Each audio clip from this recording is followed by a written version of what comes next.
Hello সবাইকে, welcome back to our channel জাপানের প্রবাসী দম্পতি। আজকে ভিডিও শুরুটি একটি জাপানিজ খাবার দিয়ে করছি। এই খাবারটির নাম হলো ওদেন। আর এই খাবারটি আমাদের এক জাপানিজ প্রতিবেশী পরম যত্নে বানিয়ে আমাদেরকে দিয়ে গিয়েছেন। আর তার সাথে আমাদেরকে তাদের বাড়িতে আজ সন্ধ্যাবেলায় আমন্ত্রণও জানিয়েছেন কিছু জিনিস আমাদের সাথে শেয়ার করবেন বলে। আসলে উনি না পুরনো জিনিসপত্র রাখতে খুব পছন্দ করেন, সেই কারণেই আমাদেরকে ডেকেছেন সেগুলি দেখাতে। তো সেগুলো সমস্তটাই আজ আপনাদের সাথেও শেয়ার করব। সন্ধ্যাবেলায় তারই হাতে বানানো টেস্টি ওদেন খেয়ে আমরা রওনা দিয়েছিলাম। তো উনিও আমাদের এগিয়ে নিতে এসেছিলেন আর আমরা পৌঁছে গিয়েছি এখন ওনাদের বাড়িতে। এই রুমটি অনেক পুরনো, ওনার মার সময়কার। আর এই যে কাঠের ফ্লোরের উপর মাদুরের মতো জিনিসগুলো দেখতে পাচ্ছেন না, এগুলিকে বলা হয় তাতামি।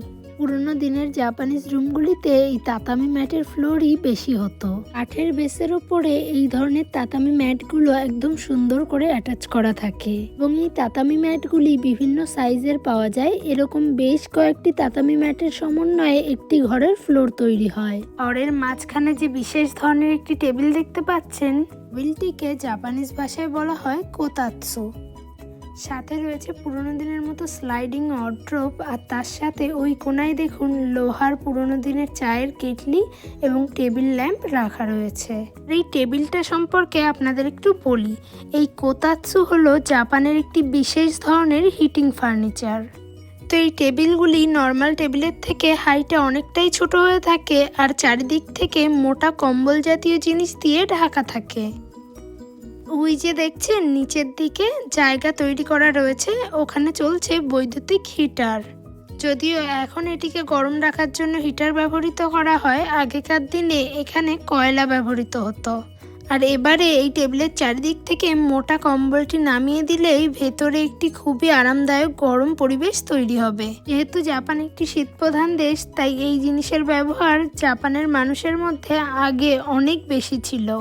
এখন এসি বা হিটার আসার দরুন এর ব্যবহার অনেক কমে গেলেও কিছু কিছু জাপানিজের বাড়িতে এখনো এটি রয়েছে। অনেক জাপানিজই এখানে বসে তাদের ফ্যামিলি টাইম কাটাতে খুব ভালোবাসেন। তো এই যে ইনি হলেন আমাদের প্রতিবেশী, এনার নাম হলো কোয়ামা-সান। সম্ভব গুণী একজন মানুষ। ওনার ঘরের অনেক ফার্নিচারই উনি নিজে হাতে তৈরি করেছেন। সাথে ওনার হবির মধ্যে গার্ডেনিংও পড়ে। অসম্ভব সুন্দর করে বাড়ির সামনে সব ফুল গাছ লাগিয়ে সুন্দর করে সাজিয়েছেন। এখনো জানেন তো উনি নিজের শখে স্প্যানিশ ভাষা নিয়েও পড়াশোনা করছেন।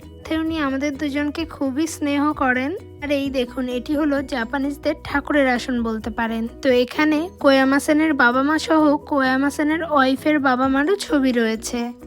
তো এখানে আসার পরে উনি মোমবাতি জ্বালালেন এবং ধূপকাঠি জ্বালিয়ে আমাদের ভালোর জন্য প্রার্থনা করলেন। সাথে আমাদেরকে বলল, তোমরা জ্বালাতে চাও তাহলে তোমরাও জ্বালাও। সত্যি এগুলি আমাদের কাছে অনেক বড় একটা পাওয়া বলতে পারেন। সত্যি ওনারা দুজন স্বামী স্ত্রী খুবই বড় মনের মানুষ, আমাদের দুজনকে অনেক অনেক আপন করে নিয়েছেন। না অচেনা দুটো ভিনদেশি ছেলে মেয়েকে এতটা আপন করে নেওয়া অতটা সহজও নয়। যে দুটি জিনিস দেখাচ্ছি, এই দুটি জিনিস একই জিনিস বলতে পারেন, তবে একটি অনেক আগেকার দিনের আর একটি এখনকার। দুটি চায়ের কেটেলে চা বানানোর জিনিস বলতে পারেন। সাথে ওই হিটার টাইপের তাপও পাওয়া যায়। এই যে কাঠেরটি দেখছেন তিনটি স্ট্যান্ডওয়ালা, এটি অনেক আগেকার। তো ওই তিনটি স্ট্যান্ডে আয়রনের কেটেল বসিয়ে ওই যে বাক্স দেখছেন, ওখান থেকে কয়লা দিয়ে আগুন জ্বালিয়ে চা গরম করা হতো আর সাথে আগুনও পোয়ানো হতো।